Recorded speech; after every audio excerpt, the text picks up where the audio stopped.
Isang araw, nakasalubong ni Lucas itong isang matipunong lalaki at ngayon nagkausap sila ng masinsinan. Kaya ko ito binabahagi sa'yo dahil concern lang din naman ako sa'yo. Sabi naman noong matipunong lalaki, alam mo Lucas, na-appreciate ko talaga yung pagbabahagi mo sa akin ng mga financial foundation na kailangan talaga ng proper protection, long-term healthcare. Kaya lang, alam mo, hindi ko kailangan yan dahil sa dalawang rason. Una, wala akong anak, wala akong asawa, wala akong pamilya, or wala kahit ni isang umaasa sa akin for financial support. Pangalawa, hindi ako tao. Ordinaryong tao, hindi ako ganun. Sabi naman ni Lucas, bakit? Ikaw ba si Superman? Mismo! Kamusta mga kaibigan at welcome sa ating channel na kung saan palaguin natin ang pisong pinaghirapan. Bakit ko nga ba ito naikwento sa inyo? Dahil ikaw at ako hindi naman isang superhero katulad ni Superman.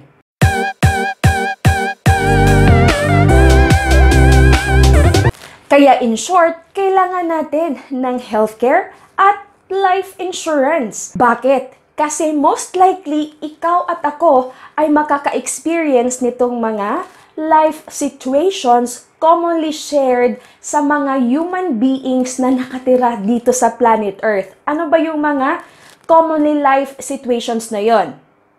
Kasi maaari tayong magkasakit.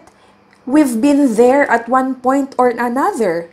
Meeting an accident, it could happen anytime. At knock on wood, wag naman sana, di ba, na mabati ka ng mga friend mo ng RIP messages sa Facebook. It's the sad fact of life and it could happen to anyone, sometimes in a very unexpected moment. Kaya kung ikaw merong pamilya, asawa, mga anak, meron kang income, meron kang trabaho, meron kang health, meron kang mga pagmamay-ari, at meron kang mga pangarap, then you are required to get a life insurance and a long-term healthcare. I-elaborate pa natin ng mas maigi para mas maintindihan nyo pa. Yan ang pag-uusapan natin sa video na ito. Susunod na.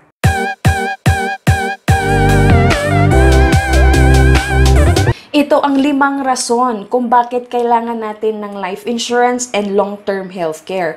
Una, if you have a spouse or a children, give them a peace of mind. Alam mo kasi, ang death, accident, physical disability are some of the most tragic events that could happen to anyone. At ito din ang most financially draining. Life, health, disability, insurance is a must-have for anyone who is concerned about his financial future and those of his loved ones. Married couples with no children would get life insurance to cover each other's lives. Raising a family, even if it's only a husband and wife team, could present a very big financial challenge to the surviving partner if one of them is gone. Ngayon, kung may anak na, then life insurance policies for both parents are already a necessity. Kailangan na talaga. Hindi ito a fancy financial accessory lang. In either case, you should get a policy large enough to maintain the current lifestyle of the loved ones who are left behind when you're gone to the other side. That's what every responsible parent or life partner should do. Pangalawa, if you have an income, protectionan mo. You have to protect it. For most of us, our income depends on our ability to be present at work. E paano kung bigla na lang hindi ka maaaring makapagtrabaho? Di ba nga sinasabi nila, no work, no pay. So another way of thinking life insurance and its cousin disability insurance is to consider it as an income protection tool. If you can't work anymore due to disability, then it goes to work for you. Yun po ang isang silbi ng life insurance sa iyo. Pangatlo, if you have health, don't lose it. Nakapunta ka na ba sa ospital nitong mga nakaraang araw? You already know that it's one of the biggest financial sacking institutions sa Pilipinas.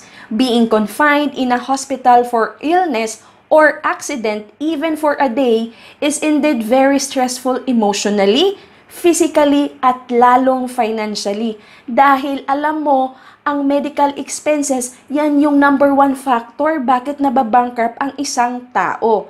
Being covered by health or medical expense insurance, in a way, helps relieve the financial tension when the medical bills are presented sa'yo. However, getting this type of insurance coverage is very expensive that most Filipinos simply pass it up or ini-ignore na lang. But you can research naman. Maraming mga HMO or health maintenance organization like Kaiser Ultimate Health Builder na 3-in-1 na. May insurance ka, may healthcare ka, at may investment ka. Pang-apat, you have wealth and assets. Make sure they are protected. Have you tried getting a loan from a bank or a lending company? How about buying a house and securing a mortgage loan? Meron kasing trick na ginagamit itong mga financial institutions sa kanilang mga clients who want to get a large amount of money. They require the applicants to get a life insurance policy. This type of life insurance goes by a different names like credit life, mortgage redemption insurance or MRI, but essentially, it serves as a protection for the lender and assures them that your loan gets paid once you die. 'Di ba? Wais talaga ang mga financial institution. Kailangan siguradong mababayaran sila. So make sure na ikaw din, yung mga pagmamay-ari mo ay napoprotektahan mo. Use that same concept especially if you have a sizable assets that you need to protect against loss. Life insurance is a financial tool that is very useful in planning for your estate. Panglima, if you have dreams or mga pangarap, make them come true. We all have dreams. Marami tayong mga financial goals sa buhay, di ba? For some, siguro gustong magkaroon ng 100 million pesos in cold cash or liquid assets when they reach 65. That's the ripe age for retirement. Yung iba naman gustong ma-hit ang milyon na yan at the age of 45. Yung iba naman gusto lang mag-settle for 1 million pesos. Pero alam mo naman, magkano na lang ang value ng 1 million pesos sa mga mamamahalin na bilihin sa ating palengke ngayon, di ba? So, one of the culprits of not reaching one's financial goals is untimely death, especially at a very young age. Ngunit, subalit datapat kung ikaw ay merong adequate life insurance coverage, your family will receive that amount, especially kung equal yon doon sa face amount.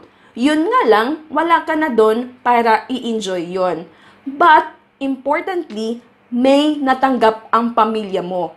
Maipagpatuloy pa rin ang pangarap na nasimulan mo dahil meron silang nakuha doon sa insurance policy na kinuha mo para sa kanila. Huwag mong hayaan na yung mga assets mo like paper assets sa mutual fund or stocks ay masayang lang dahil ito ay hindi mo na protektahan. Make sure that you are really building a solid financial foundation. Huwag mong hayaan na matulad ka sa mga nagkamali na mga Pinoy in building their finances. You have to build it with a solid ground. Get scared or be prepared. You can attend my free live webinar every Tuesday and Friday, 8:30 p.m. Philippine time po yan. Just message me sa aking Facebook Messenger para mabigay ko sa iyo ang Zoom meeting ID. And of course, you can grab a free copy of this book at my website at www.gisaal.net.